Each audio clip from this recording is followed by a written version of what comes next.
One of the most exciting aspects of writing and even reading fiction is the world in which the characters live. Is it a version of Earth where superheroes and their opposing archenemies exist? Is it an alien world full of blue phelinoid allegories? Or is it an alternate civilization living parallel to our own with just enough difference to make it staggeringly unique? We're going to be looking at how to take familiar elements and transform them into an imaginative new experience. I'm your host, Garrett K. Jones, and throughout Season 5, our Creators Corner writing tips are going to explore elements of world building.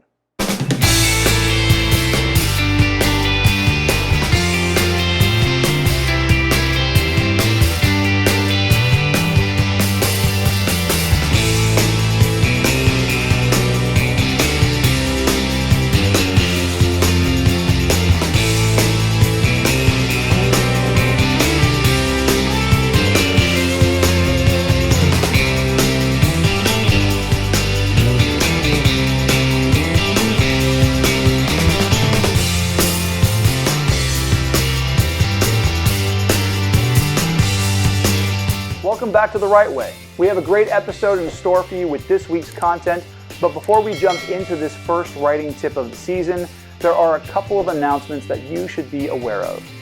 If you didn't get a chance to watch last week's live stream, I have it linked down in the video description. You'll be able to click that link and watch it to your heart's content.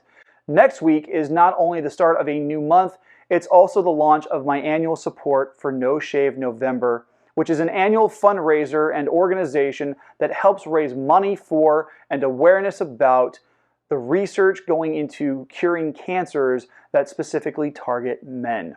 I'll be growing my beard and showing off the development all month long while raising donations. But here's the incentive. Whoever makes the largest donation by the end of November gets to decide what I do with the beard when November ends.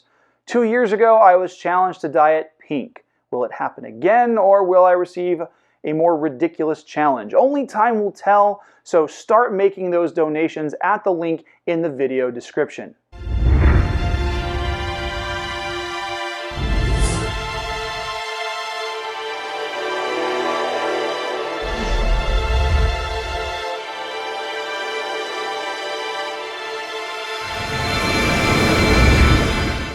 World building is one of the most crucial aspects of writing. It doesn't matter if you're writing fiction or nonfiction, how you as the author describe the world in which your characters inhabit is going to determine how well they interact with its elements. World building is an involved process, allowing writers to create depth, richness, and nuance for their readers to experience. I think one of the best examples of world building that I can think of is the world inhabited by the characters of Avatar. No, not James Cameron's blue cat people, as in The Last Airbender, but not the atrocious live-action movie directed by M. Night Shyamalan.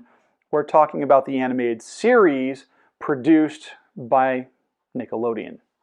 Avatar Aang's world is such a rich tapestry of cultures, pulling from real cultures that have or are currently in existence. There is something new yet somehow familiar about everything the audience encounters with the main characters. This includes the geography, the language, the history, the environments, the animals, and the like. What helps is that the creators and showrunners developed what freelance novel editor Ellen Brock calls a world-building Bible. This is content generated by the writers to add detail to the world on display in the show. In the website linked down below in the video description, Brock provides a series of suggested prompts to help writers develop their literary world. Brock specifically provides 21 categories, each with a variety of prompts. These include the following content areas: the natural world, locations, travel, architecture and infrastructure, medicine, professions, economy, history, clothing, food, entertainment, law, politics, magic, technology, religion, family, education, language, races and species, and weather. Whew. This episode is going to be a jumping off point, and we will be using the rest of the segment episodes to break each of these categories down to better understand how they can be applied. For the overview today, it's important to know that Avatar actually incorporates all 21 of these categories. Now, if you're writing fiction, but not something like horror or fantasy, where there are magical or supernatural elements, then some of these categories can be ignored, but it's important to apply what is necessary for your story. Now, if you're writing a technological thriller like Michael Crichton did with Jurassic Park, then you're not going to have to worry about things like magic at all. Of course, if you're writing nonfiction and discussing real experiences, you will need to provide an understanding of how they exist in the real world and how it is perceived. Let's take a look at Brock's first category, the natural world, and explore it using Avatar's lens. This category has 8 bullet points.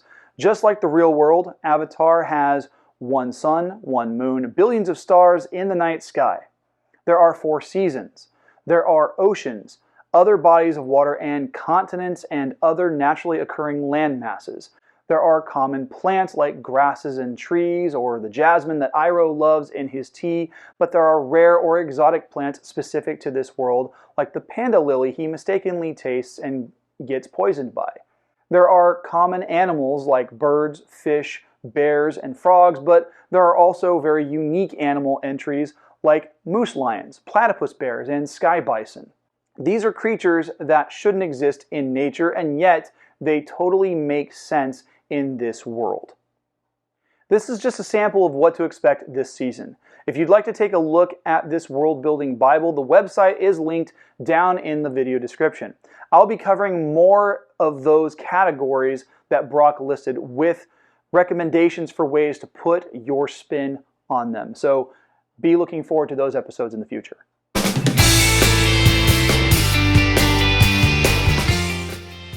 Hey, thanks for watching. Please hit like, hit subscribe, and hit the bell for notifications on new videos which come out every week.